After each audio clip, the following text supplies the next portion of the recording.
Hello and welcome back to the channel. I have a topic today that I think probably applies to more people than not. So in our group coaching, Create Your Sure Family, we meet every Thursday and Saturday. And one of the questions that came up today was about a 12-year-old whose tone is not great.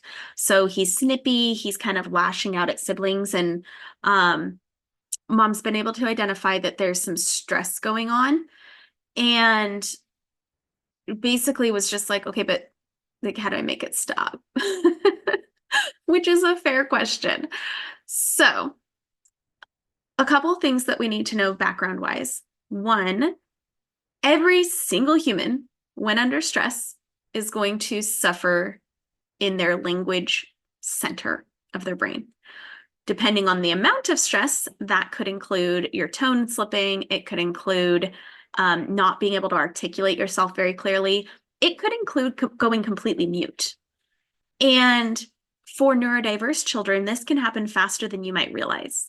So another way to say that is that this could happen due to an amount of stress that doesn't feel so significant to you, but their body perceives it as enough of a threat to shut down. It's not a conscious choice. It is something that our brains do, and all of our brains do it. With kids, we're just prone to focus exclusively on the behavior and making it stop, and not so much on the fact that this is a human characteristic. And there is no making it stop. There is supporting and helping the nervous system feel safe and regulated again so that they can access the language center of their brain again. But there is no like silver bullet, make them snap out of it, even if you want there to be. So, and this mom already knows this, to be fair, not calling her out in any way. I thought it was a really valuable question. So one of the things that this particular child can struggle with is being able to even hear their own tone.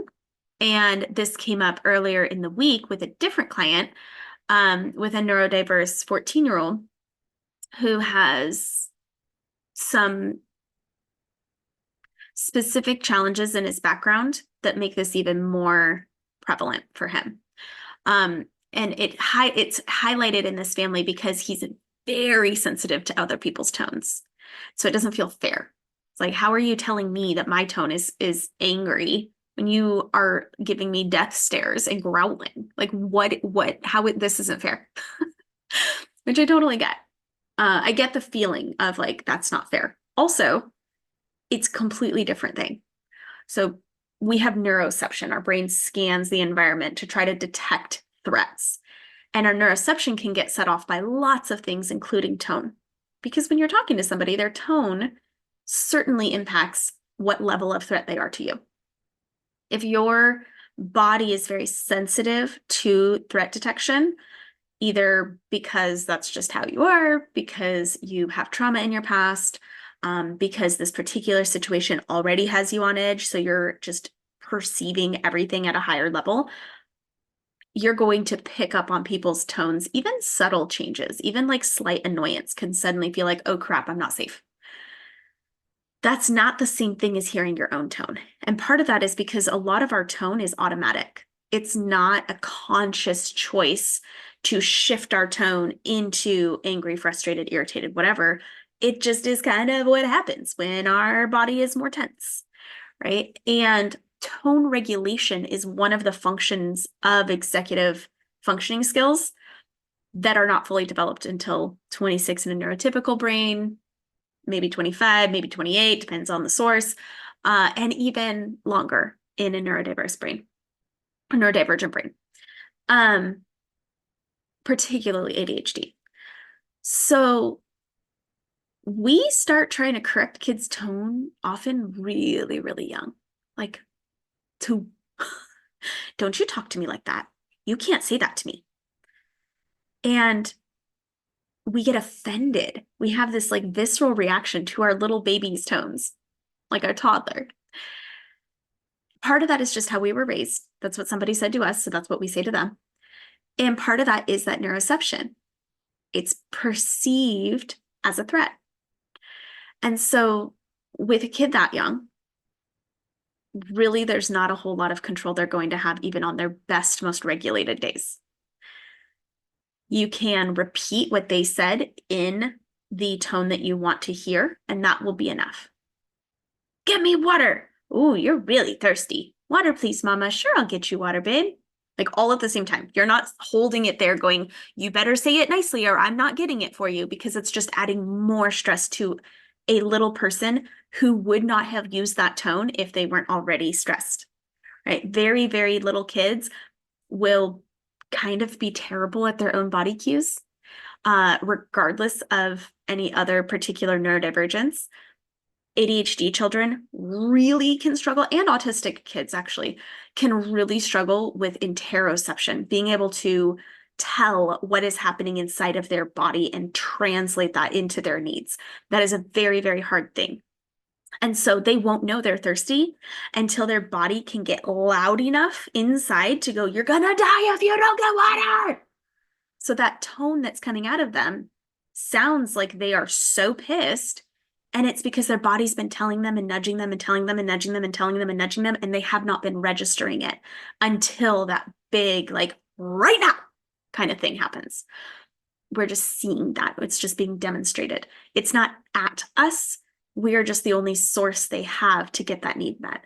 And their body is in a little tiny level of panic because they've probably been not drinking for too long.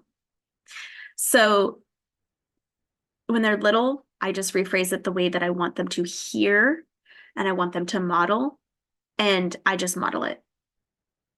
And it's worked for every single one of my kids.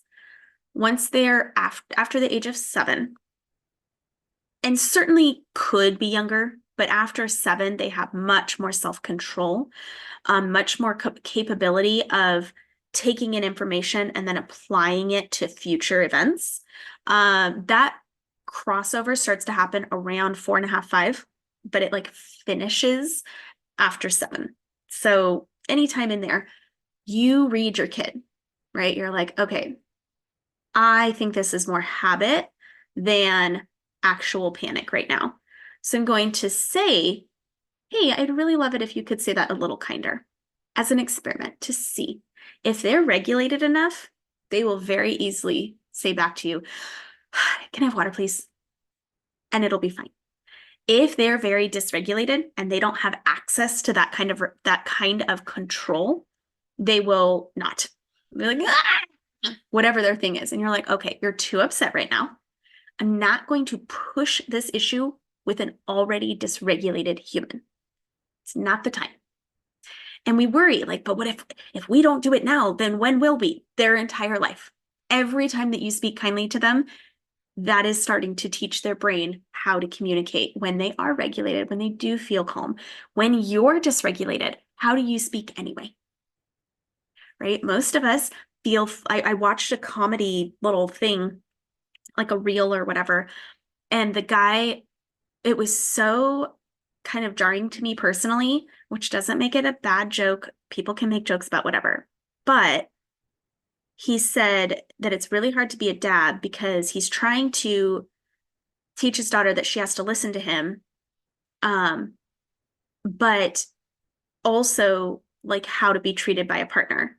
And so he said it's perfectly acceptable for a dad to say, get your ass over here and pick this up, but it's not acceptable for a boyfriend. And what was so interesting is the commenters saying, yeah, it's not really necessary for a dad to talk to you like that either. Right. And so we do make these allowances often in parenting where we're allowed to use bad tone. We're allowed to snap at our kids. We're allowed to have irritation and grittiness in our voice, but they're not. But we're the ones modeling it. So when we're irritated, when we're frustrated, that is a great opportunity for us to model the self-regulation we're hoping they develop. And it is hard. And I want you to sit in that for just a moment and realize as a fully functioning grown adult, it's hard for you. We can't hold children to a higher standard than we hold ourselves. It won't work. Okay, so what does that look like? I said, hold on, let me get my words back.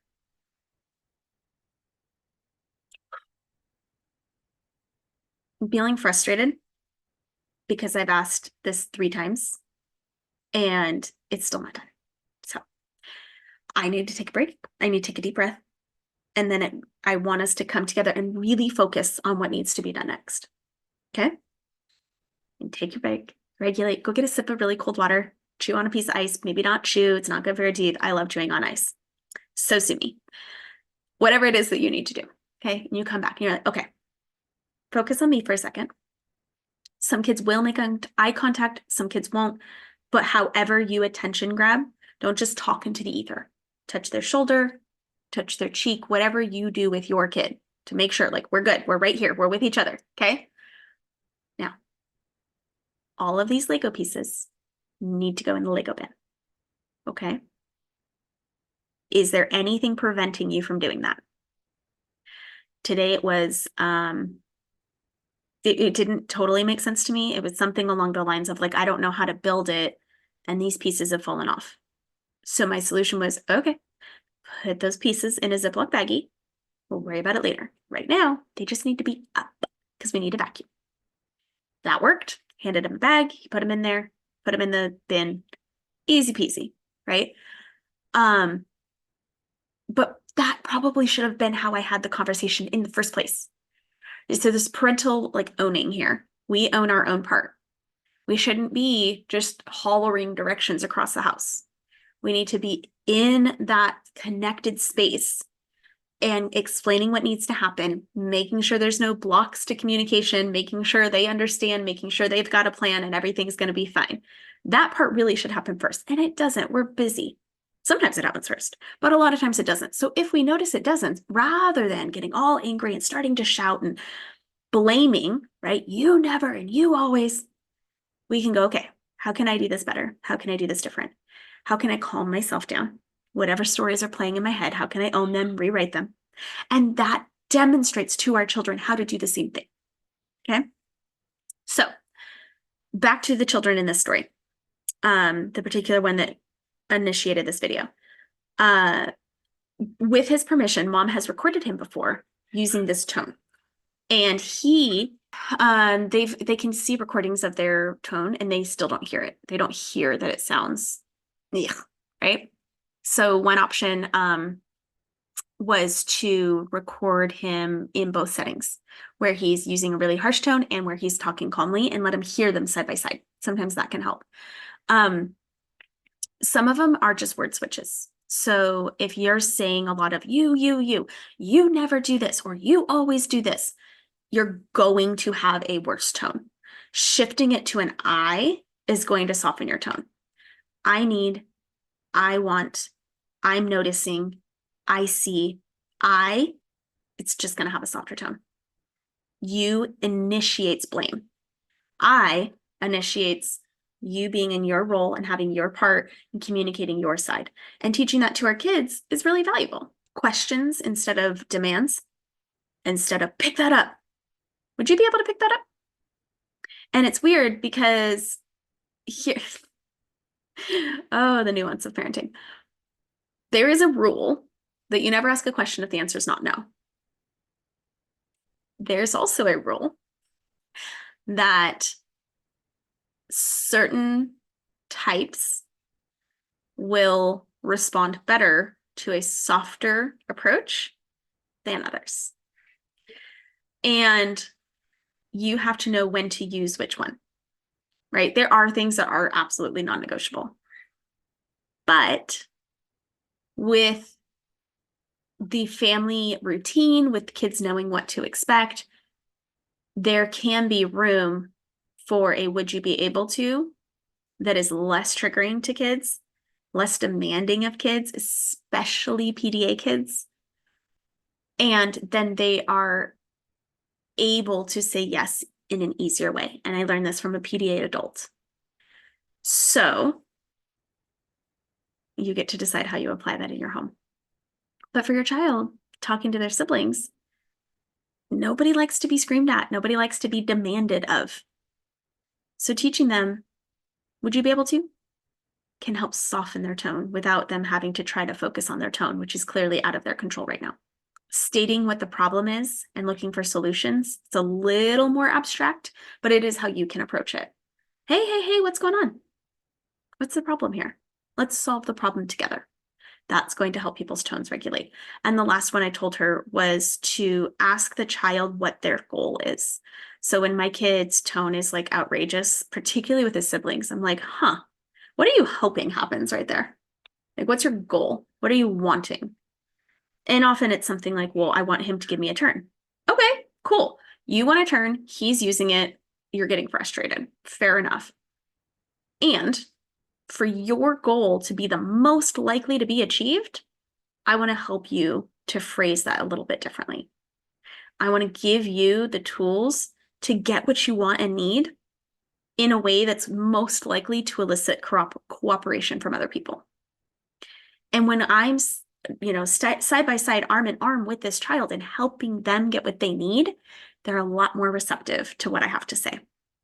There's not like one straightforward answer. There's a book called Everybody Gets Angry Sometimes, or Everyone Gets Angry Sometimes. It's a kid's book that we found really helpful with one of my kids who struggled with interoception. And it helped them to kind of visualize anger and frustration as lava levels rising up and exploding. And so if you have some kind of conversation like that, you can use that anchor to be able to explain, like, hey, where's your lava level? And it reminds them of that book, and it reminds them to check in with themselves. It can also be like, okay, you're getting to like a 3.5. It's about to be at a 4 and explode, because the book does like 1, 2, 3, 4. Whatever yours is. It might be 1 to 10. It might be 1 to 10 million. Whatever you need to do. But noticing, coming back into the body, and even just noticing where you're at can be regulating. Noticing it in a non-judgmental way, instead of like, your tone sucks. You're saying like, oh, you seem to be extra stressed right now. What's going on? Normally, when your voice sounds that way, it means something else is going on for you. Can you tell me about that? And then in this case, this particular child's dealing with a lot of stress at school. So what ways can help him regulate that stress, possibly change the stress at school, which is unlikely. It's like end of the school year, exams coming up kind of stuff. There's nothing we can really do about that. But we can talk about it. We can make sure that they know that there's a lot of things that are not tested on exams that are still wonderful qualities and traits of this person that I value regardless of what the test score is. There is making sure sleep hygiene is up to par, making sure that in this current season, we're in early spring, our allergies have been out of control, and it makes us so grumpy. Like, it's wild. So allergies can have a huge impact. Making sure we're nourishing our bodies with good quality foods. Often during this period of the year, there's a lot of convenience foods and quick fixes because we're tired and overwhelmed. Depending on you and your kids and your sensitivities, that can have a negative impact. So there's a lot of factors that can influence their ability to have a kinder tone. There isn't like one magic thing though. So with that in mind, thinking of it as my child's doing their best, how do I support them? How do I help them? What is their stumbling block? And how do I help them feel confident that they can overcome it? What tools do I still need to teach them? What resources can they have in their toolbox to help themselves regulate when they're feeling kind of ick? How do they get a break? How do they communicate, I'm feeling overwhelmed? How do they do that? And if they don't yet, how do you help them build that? How do you model that for yourself with your communication with them? All of those things play a role. And over time and with practice, it starts to become something they notice. Ooh, I probably shouldn't have said it like that. Thanks for noticing, bud. That happened. That happened very recently with my 10-year-old. He said, I sound angry and I'm not trying to. I've said the same exact words. I know. Some days are like that. What can I do to help? And that ownership, making it safe for them to take ownership like that, to notice their own struggles, is what helps them build the tools to do better. And as everybody's tone improves, the family environment improves. We start to feel better. We start to engage better. And we start to notice that this thing that felt like this overwhelming problem, it comes up less and less and less. So with that, best of luck. Let me know if you have any questions or if you need any specific support for your unique situation. You can set up a free call at bit.ly/callsammy. I'll talk to you later.